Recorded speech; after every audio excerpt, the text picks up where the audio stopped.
আসার সময় মন্দিরে প্রণাম করে দেখে এলাম কত সুন্দর মালসা সাজিয়ে আপনারা দিয়েছেন। কেউ বা সাজাতে পারেনি, কমিটির কাছে অর্থ দিয়ে মালসা দিয়েছেন। যে যেমন ভাবে পেরেছেন পরিপূর্ণ করে সাজিয়ে দিয়েছেন, তাই না? কিন্তু এখানেও গোবিন্দ সেবা পূর্ণ হলো না। এটা বহিরঙ্গ দেওয়া, বাইরেটা তুমি দিতে পেরেছ, কিন্তু অন্তরঙ্গ যদি তার চরণের কাছে বসে বসে না গাইতে পারো, যেটা আমরা সবাই গাই বাবা, যেটা না গাইলে মহাপ্রভু সেবা নেয় না, যে কীর্তন না গাইলে ভগবান সেবা নেয় না, আপনারা জানেন সেই কীর্তন ভজ পতিত উদ্ধারণ শ্রী গৌর হরি।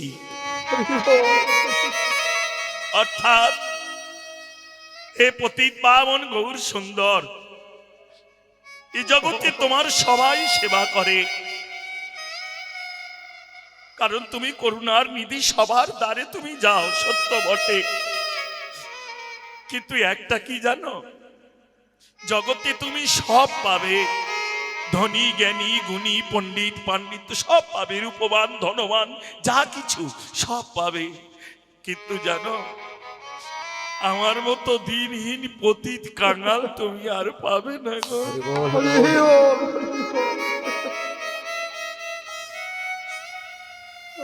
দন্তে সব সব মানে আমার আমার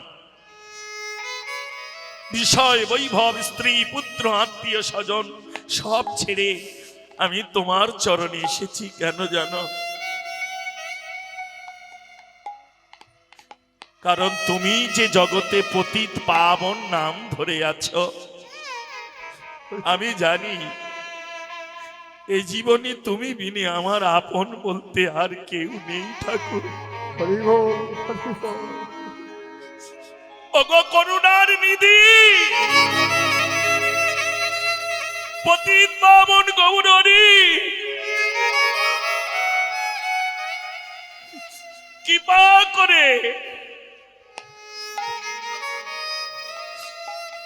এই অধম পতিতকে তোমার শ্রী রাঙা চরণে একটু আশ্রয় দিও।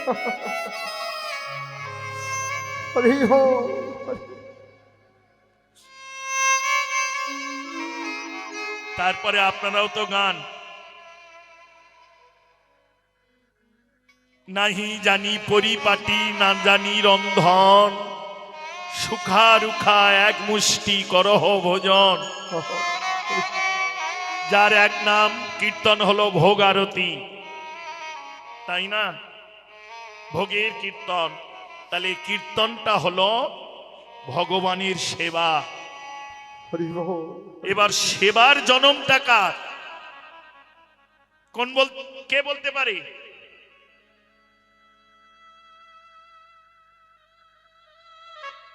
সব থেকে সেবার জনম হলো নারী জনম। নারী জনমের উপরে আর সেবার জনম নেই মা।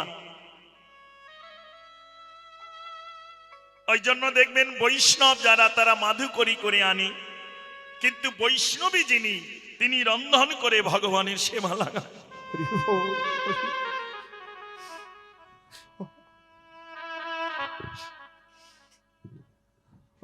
জীবনং কৃষ্ণ ভজনং যশমা, জীবনের সঙ্গে মিলিয়ে নেওয়ার নাম কীর্তন। ভালো করে মিলিয়ে নেওয়া। সেবা সবাই করে, কিন্তু রন্ধন সবাই করতে পারে না।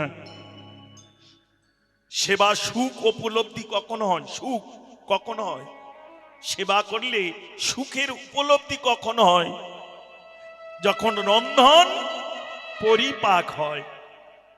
জাগতিক জগতের কথা না, সংসার জীবনের কথা।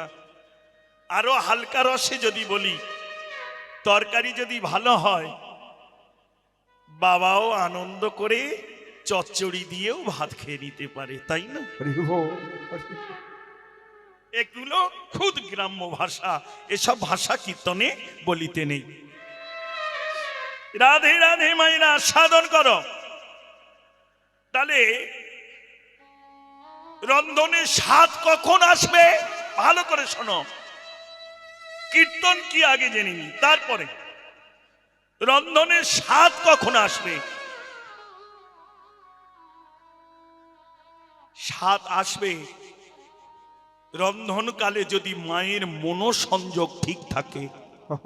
লক্ষ্য করো মা, সবই আছে রন্ধনশালে, লঙ্কার গুঁড়ো, হলুদ গুঁড়ো, জিরে মরিচ, পাঁচ ফোড়ন, যাই বলো সব আছে, কিন্তু সিরিয়ালে মন থাকলে লবণ ডুবার পড়েও যেতে পারে, তাই না?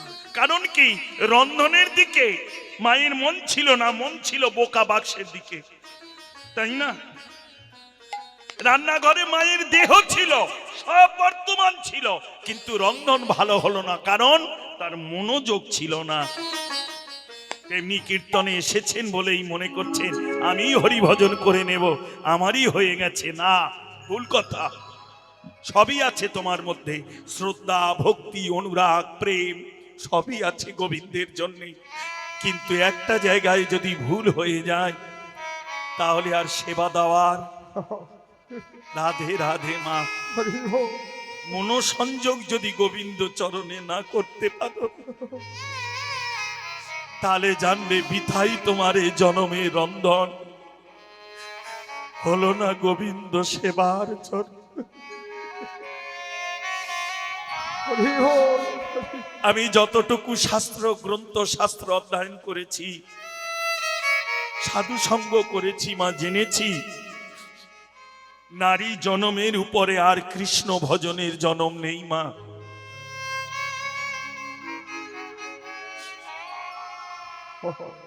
আস্বাদন করো মা।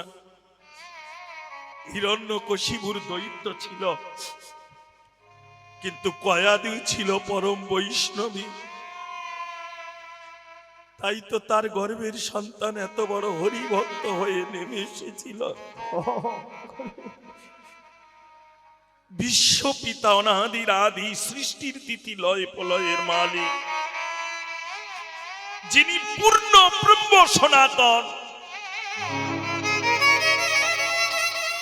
যোগী যারে যোগে পায় না, মুনি যারে ধ্যানে পায় না, মুনি যারে ধ্যানে পায় না,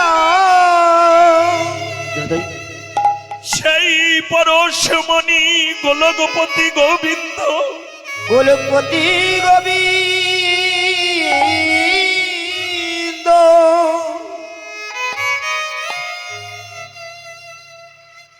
জগৎ যার লোমকূপে বাঁধা,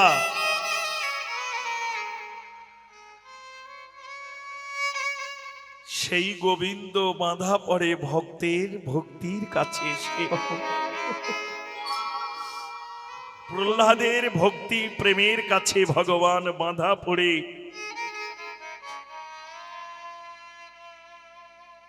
বালি সিমেন্ট দিয়ে তৈরি করা একটা ফটিকে স্তম্ভ, অমন কঠিন বস্তুর ভিতরে ভগবানকে আবির্ভাব হতে হয়েছিল। কেন? কারণ ভক্তের ভক্তি গিয়ে সেই স্থানে আশ্রয় নিয়েছিল। হিরণ্যকশিপুর যখন বলেছিল, প্রহ্লাদ রে, কে তোকে রক্ষা করে, তিনি একটাই কথা বললেন, তিনি জগৎ পিতা, আমি কি তোর পিতা নই? বলল হ্যাঁ। তাহলে আমি তোকে বারবার মৃত্যুর মুখে, বলল বাবা, এই যে তুমি বলছো, তুমি যাকে মৃত্যুর মুখে নিক্ষেপ করছো, এটা তোমার দেওয়া ধন, তুমি যখন তখন একে আঘাত করতে পারো, কষ্ট দিতে পারো, কিন্তু তার দেওয়া ধন যতদিন দেহে স্থাপন আছে ততদিন এ জগতে সাধ্যকার সে আমায় মারিতে পারে। সেটা তো বুঝলাম না। বলল বাবা, তাহলে আরো গভীরে তোমায় জানাই। শোনো বাবা, তুমি যেটাকে আঘাত করছো, এই যে দেহ, এই দেহটা তোমাদের থেকে আমার সৃষ্টি হয়েছে।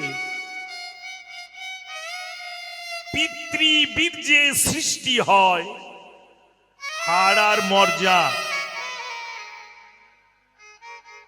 আমার ডিএনএ, আমার ঠাকুরদার ডিএনএ টেস্ট করলে ধরা পড়ে যাবে আমি এই বংশের নাতি কিনা।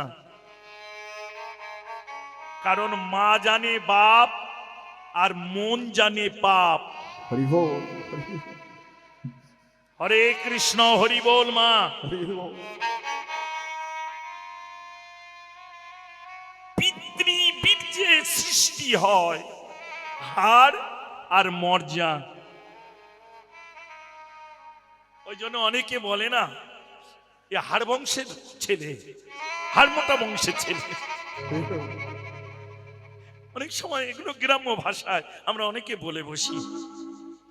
আবার অনেকে বলে কৃপণ বংশের ছেলে, কিপ্টে বংশের ছেলে। এগুলো বংশ পরম্পরা। মাতৃ শক্তায় সৃষ্টি হয় রক্ত, মাংস আর চামড়া। ওই জন্য মার চরিত্রে ছেলে মেয়ের চরিত্র। শুধু আজকালকার ছেলে মেয়েদের দোষ দেবে না, নিজেদের দোষটা খুঁজে দেখার চেষ্টা করো। রাগ করলে আমার কিছু করার নেই। যাহা শাস্ত্র তাহা বাস্তব, তাহা বিজ্ঞান। তাহলে পিতৃমাতৃ মিলনে কাম হতে এই তনুর সৃষ্টি। তবে পিতা, ভেবেছ কি কোনদিন মনে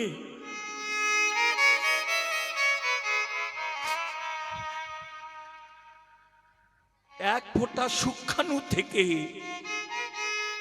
খুব ভজনের জায়গা মা, কাম গায়ত্রী কামবীজ না থাকলে আস্বাদন করতে পারবে না, অপরাধ মিস না মা। সব জায়গায় এসব কথা বলি না, খুব গভীরের কথা। তো এক ফোঁটা সূক্ষ্মাণু থেকে মাতৃগর্ভে জলাশয়ের মধ্যে কে আমার এত সুন্দর করে গড়ে দিল বলতে পারো বাবা?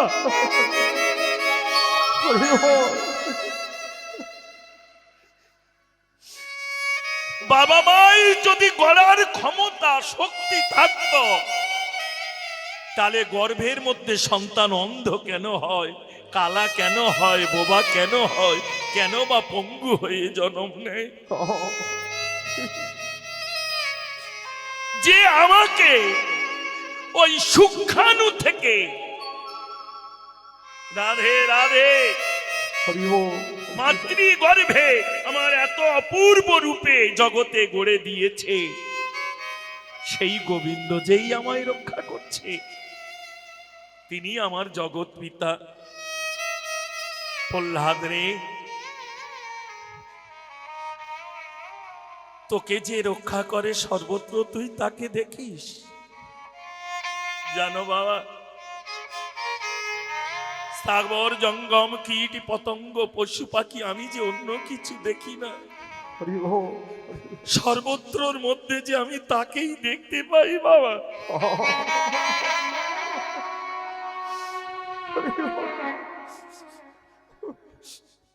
হরে কৃষ্ণ, হরি বল।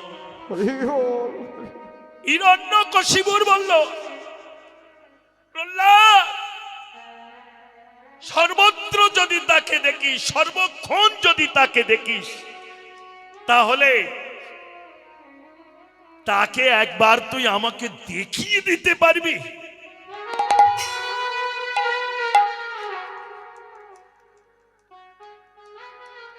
সঙ্গে সঙ্গে প্রহ্লাদ বলে দিলেন, পিতা, কোটি জন্ম নলভ্যতে। এক জন্ম কেন, কোটি জন্ম হবে না। সে কি রে, আমি তোর পিতা হয়ে নিত্য তোকে মৃত্যুর মুখে নিক্ষেপ করি, আর সে তোকে রক্ষা করে, তুই তাকে নিত্য দর্শন করিস, আর আমি তোর পিতা হয়ে দেখতে চাইলাম আমাকে একবার।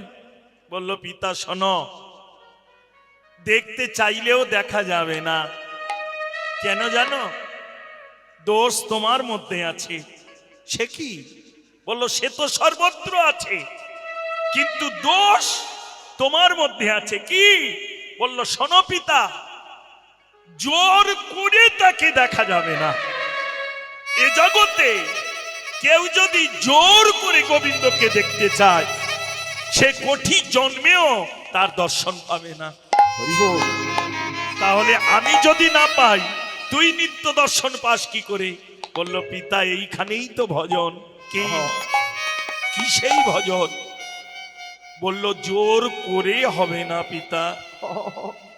জোর করে যদি কোনোদিন কোনো ভক্তের চরণ ধরতে পারো, তাই গৌর হরি হরি বল, হরি বল, হরি বল। যদি কোনো ভক্তের চরণ ধরে নয়ন জলে বক্ষ ভাসিয়ে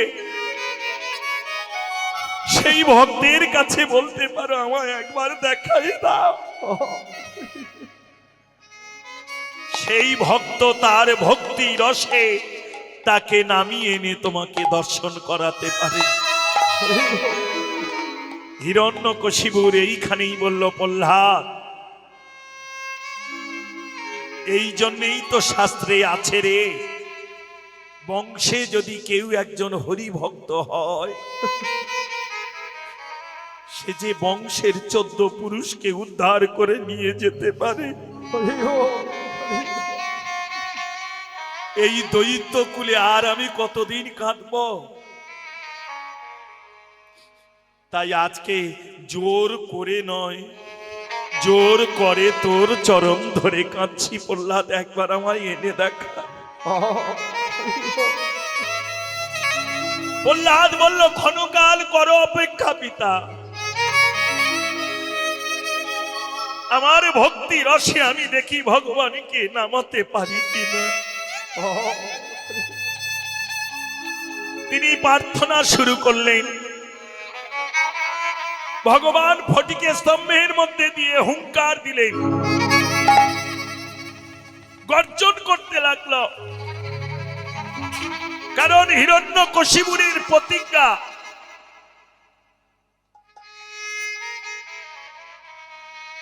বা বর পাওনা আছে, বর পেয়ে আছে, যে রূপে তিনি নিধন হবে সেই রূপেই ভগবান এসেছেন। যখন ফটিকে স্তম্ভ বালি সিমেন্ট দিয়ে জমানো একটা থাম্বা, তার ভিতর থেকে এত সুন্দর মঠ মন্দিরে আমরা গোবিন্দ পাই না,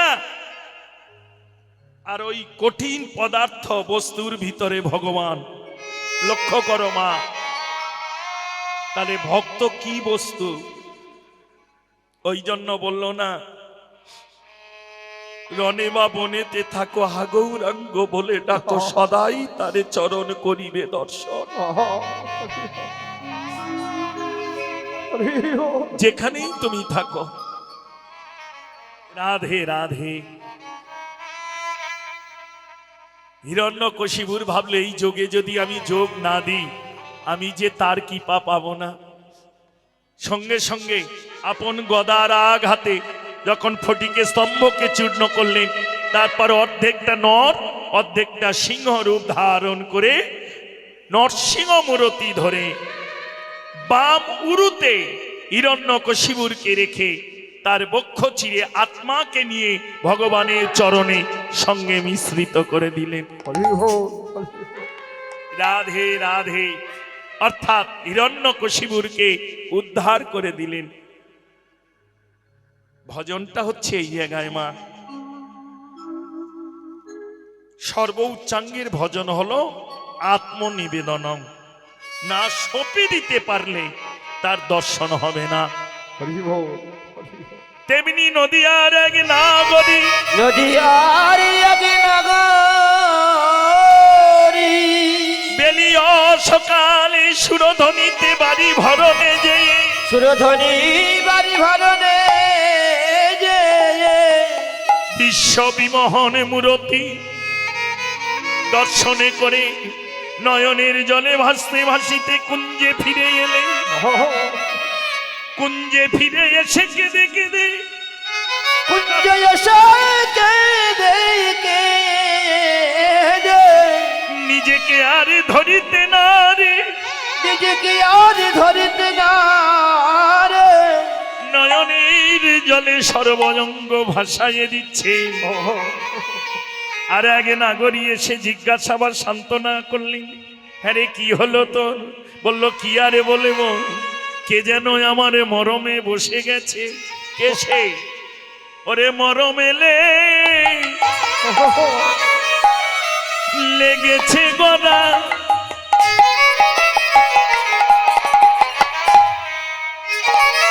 সজনী না যায় পশদারে। আরে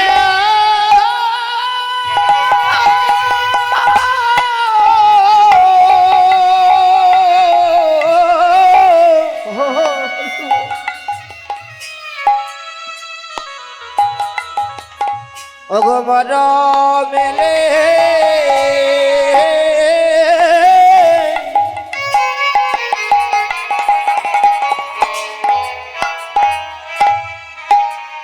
লেগেছে গোরা।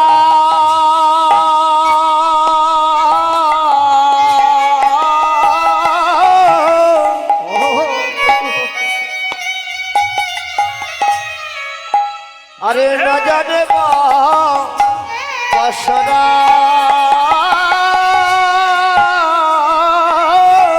রাধে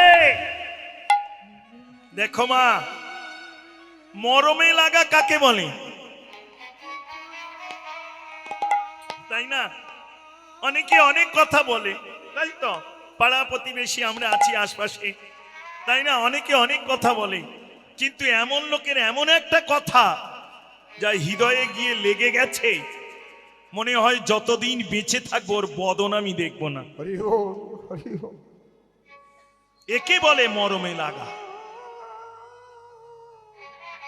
সারা দিনে রাধে রাধে মা,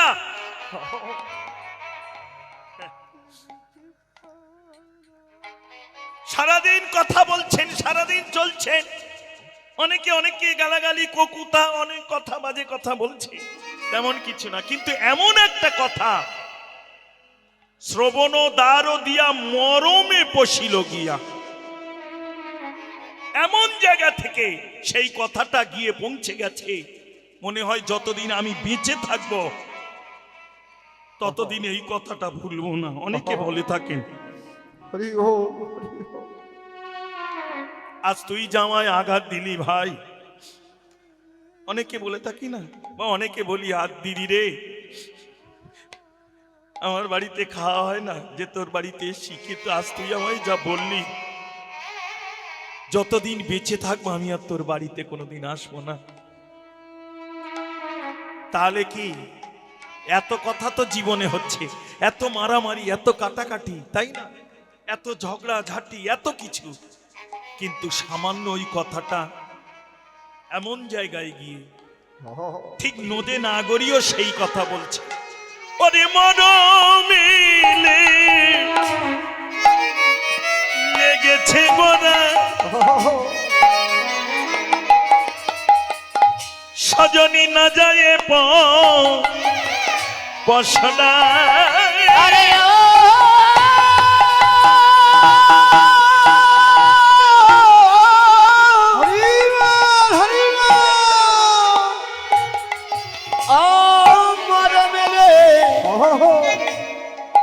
লেগেছে গোরা।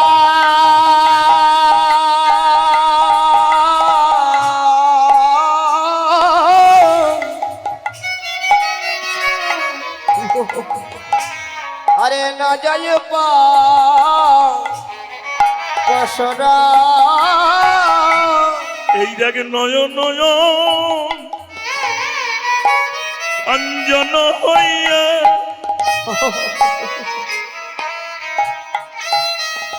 ওরে আমার মনের মরমিয়া প্রাণ সজনী, ওরে আমার মনে,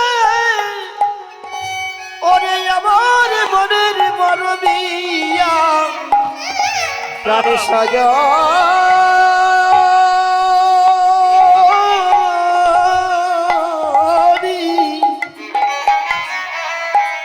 এই মরমের কথা সবার কাছে বলা যায় না, যদি মনের মরমিয়া না হয় তার কাছে মরমের কথা বলিতে না। তার কাছে মনের কথা বলিতে নয়। তুই যখন এসেছিস আমার কাছে, তুই যখন এসেছিস আমার কাছে, আমার দুঃখের দুঃখী হয়ে, আমার ব্যথার ব্যথী হয়ে, আমার ব্যথার ব্যথী হয়, তাই তোর কাছে বলি শোনে সজনী রে। সজনী রে,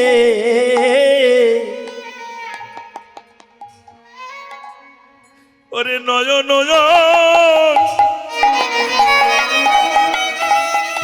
অঞ্জন হইয়া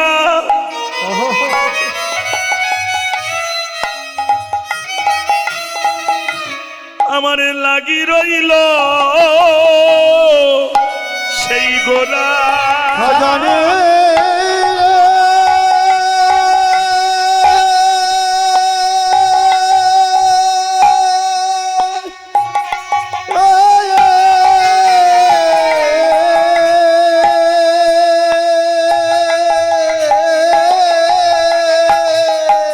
আরে নয়া নয়া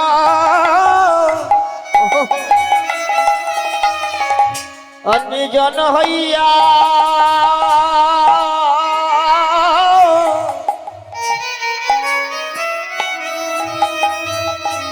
আমারে লাগিয়াছে